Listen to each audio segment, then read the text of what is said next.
Sobat Islampedia, sebuah untold story terungkap bahwa pembangunan Masjid Qibli yang terletak di dalam area kompleks Masjidil Aqsa ternyata pertama kali dibuat pada masa kepemimpinan Umar bin Khattab. Saat itu, umat Islam baru saja merebut kekuasaan di Yerusalem dari kerajaan Bizantium Romawi. Area Masjidil Aqsa yang sebelumnya telah dihancurkan selama kekuasaan Romawi akhirnya dibangun kembali dan dijadikan tempat suci bagi agama Islam.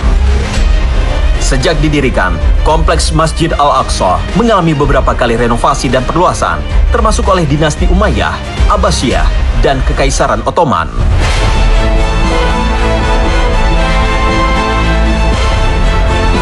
Masjid Al-Aqsa juga pernah menjadi lokasi pertempuran antara pasukan koalisi Arab dengan tentara Zionis Israel pada Perang 6 Hari di tahun 1967.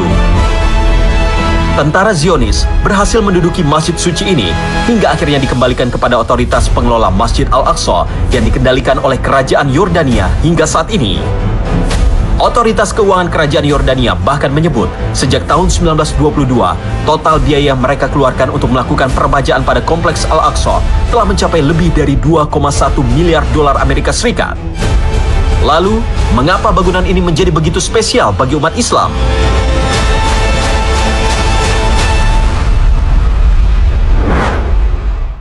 Sobat Islampedia, kenapa kita harus berziarah ke Masjidil Aqsa? Masjidil Aqsa di antara keutamaannya, satu, Masjidil Aqsa ini adalah ula kiblatain. Dia adalah kiblat pertama buat kita umat Islam. Dulu ketika perintah solat ini turun, pertama kali diminta untuk solat menghadap Masjidil Aqsa. Terus berjalan sampai 16 bulan kurang lebih Nabi ketika hijrah ke Madinah, solat itu masih menghadap ke Masjidil Aqsa. Baru setelah itu dirubah kiblat menuju ke Masjidil Haram, Ka'bah. Dia ulal kiblah. Berarti dia ini adalah simbol seperti Ka'bah, tidak beda, sama-sama kiblah. Sama-sama kiblat. Cuman yang satu adalah kiblat pertama, yang satu kiblat kedua. Kalau ini namanya simbol, maka perlu untuk kita perjuangkan, perlu untuk kita pertahankan. Maka kenapa dulu para khalifah, dimulai dari Umar bin Khattab radhiyallahu anhu, berusaha untuk membuka Masjidil Aqsa, karena dia adalah simbol kiblat pertama kita umat Islam. Yang kedua adalah Thanil Masjid. Itu adalah masjid kedua yang dibangun di atas muka bumi. Seperti apa yang disampaikan oleh Nabi SAW ketika ditanya oleh Abu Dzar, mana masjid pertama yang dibangun di atas muka bumi ya Rasulullah? Maka Nabi mengatakan Masjidil Haram. Lalu setelahnya Masjidil Aqsa. Berapa jarak di antara keduanya? 40 tahun. Berarti ini adalah masjid kedua yang punya nilai sama dengan Masjidil Haram. Perlu untuk kita jaga, perlu untuk kita perjuangkan, perlu untuk kita bentengi dari segala macam bentuk kerusakan yang saat ini sedang ditimbulkan oleh penjajah Yahudi. Yang ketiga, itu adalah Ardul Isra wal Mi'raj.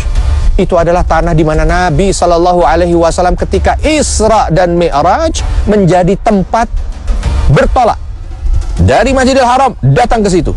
Bahkan di situ dikumpulkan seluruh nabi yang pernah Allah Subhanahu wa taala utus di muka bumi. Setelah itu langsung naik ke atas. Dan Masya Allah, nabi-nabi yang diangkat oleh Allah Subhanahu wa taala ke langit itu muara awalnya dari Masjidil Aqsa. Sobat Islampedia, masjid-masjid suci dalam agama Islam selalu menyimpan keutamaannya tersendiri. Lipatan pahala kerap diberikan kepada mereka yang mau mendirikan sholat di dalamnya. Misalnya seperti Masjidil Haram di Mekah, yang pahala mendirikan sholat di sana lebih utama 100.000 kali dibanding masjid lainnya. Serta Masjid Nabawi yang lebih utama 1.000 kali dibanding masjid lainnya. Ternyata tidak terkecuali di Masjid Al-Aqsa. Sebagai salah satu masjid suci bagi umat Islam, Masjid Al-Aqsa menyimpan keutamaan dan lipatan pahala bagi mereka yang beribadah di dalamnya. Sebagaimana riwayat yang disampaikan Abu Darda bahwa Rasulullah SAW bersabda, "Sholat di Masjid Al-Haram lebih utama sebanyak 100.000 kali dibandingkan sholat di masjid lainnya. Dan di masjidku, Masjid Nabawi, lebih utama 1.000 kali. Sedangkan di Baitul Maqdis Al-Aqsa lebih utama 500 kali." Hadis riwayat Tabrani. Sobat Islampedia, Nabi SAW mengatakan, la tashuddur rihal illa ila thalathati masajid. Jangan kau paksakan diri untuk melaksanakan perjalanan kecuali ke 3 masjid. Apa yang disebut oleh Nabi 3 masjid ini? 1, Masjidil Haram. 2, Masjid Nabawi. Dan 3, Masjidil Aqsa. Artinya, untuk 3 masjid ini, paksakan. Paksakan. Agar kita bisa datang. Jangan sampai kita sudah menapaki benua atau tanah dari tanah yang ada di atas muka bumi ini ke ujung barat, ke ujung timur, tapi 3 masjid ini belum kita datangi. Nah, kita fokus di Masjidil Aqsa. Kenapa kita harus datang ke Masjidil Aqsa? 1, itu adalah tanah penuh berkah. Mereka yang datang ke sana maka akan mendapatkan keberkahan. Makanya kalau kita lihat Umar bin Khattab radhiyallahu anhu ketika menjadi khalifah, susah membuka timur barat, susah ya ketika ingin membuka Persia dan Romawi. Diminta untuk dibuka terlebih dahulu Masjidil Aqsa. Setelah dibuka Masjidil Aqsa, datang ke sana kaum muslimin. Persia mampu untuk dibuka, Romawi mampu untuk dibuka, timur dan barat menerima Islam karena keberkahan tanah itu. Yang kedua, kita mampu untuk bisa mendapatkan pelajaran umat-umat terdahulu. Ketika kita buka Quran, ada cerita para nabi, bahkan ada surah namanya Ali Imran, bahkan dari surah Al-Baqarah lah, cerita tentang Nabi Musa dan Bani Israel. Lalu ada cerita tentang keluarga Imran. Lalu ada cerita. Semua nabi itu ceritanya muaranya ada di seputaran Masjidil Aqsa. Berikutnya juga bahwa tanah ini adalah tanah yang akan menjadi saksi nanti di akhir zaman. Kisah tentang bagaimana tanah ini Dajjal tidak akan masuk ke sana. Tanah di mana nanti Al-Mahdi dan Nabi Isa akan bertemu dan berkumpul bersama kaum muslimin.